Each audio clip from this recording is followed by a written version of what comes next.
Бүгүн өлкө башчысы Сооронбай Жээнбеков Алмазбек Атамбаевди кармоо операциясы учурунда октон каза болгон УКМКнын Альфа түзүмүнүн жоокери Үсөнбек Ниязбековдун бир туугандарын кабыл алды. Мамлекет башчысы полковник Ниязбековдун жакындарына көңүл айтып, Үсөнбек бүт өмүрүн мекенге кызмат кылуу, жарандардын коопсуздугун жана өлкөдөгү тартипти сактоого арнагандыгын, анын курман болушу үй бүлөсү, жакындары гана эмес, мамлекет үчүн дагы чоң жоготуу болгондугун баса белгиледи. Өлкө башчысы Ниязбековдун жакындарына эрдик медалын тапшырды. Үсөнбек Ниязбеков террористтик түзүмдөрдү жок кылуу боюнча бир катар операцияларга ийгиликтүү катышып, улуттук коопсуздук органдарынын ар түрдүү ведомстволук сыйлыктарына ээ болгон. Ыйгарым укуктары мөөнөтүнөн мурда токтотулган парламенттин Кыргызстан фракциясынын депутаты Насыр Мусаевдин ордуна партиянын тизмесине ылайык Бектен Сыдыгалиевге мандат тапшырылды. Бул тууралуу Борбордук шайлоо комиссиясы билдирди.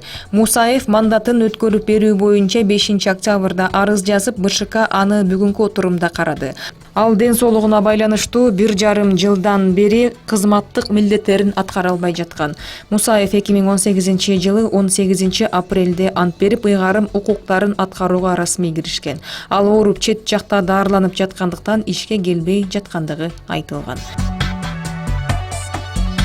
Лейлик районунун Исфана шаарында үй өрттөндү. Бул туурасында өзгөчө кырдаалдар министрлиги билдирди. Өрт Самат көчөсүндө чыккан. Анын кесепетинен үйдүн 24 чарчы метр бөлмөсү жана үй эмеректери күйүп кеткен. Учурда бул кырсыктын себептери такталууда.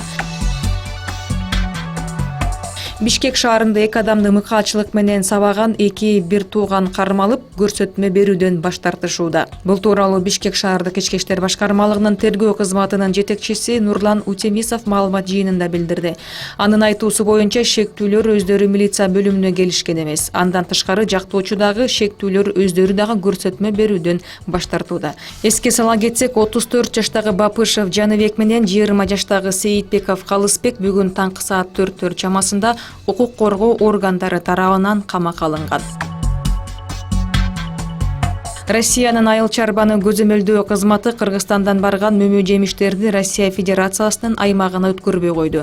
Ведомствонун маалыматына караганда, жалпы көлөмү 17 тоннаны түзгөн жүзүм, кара өрүктөрдүн тиешелүү фитосанитардык документтери болгон эмес.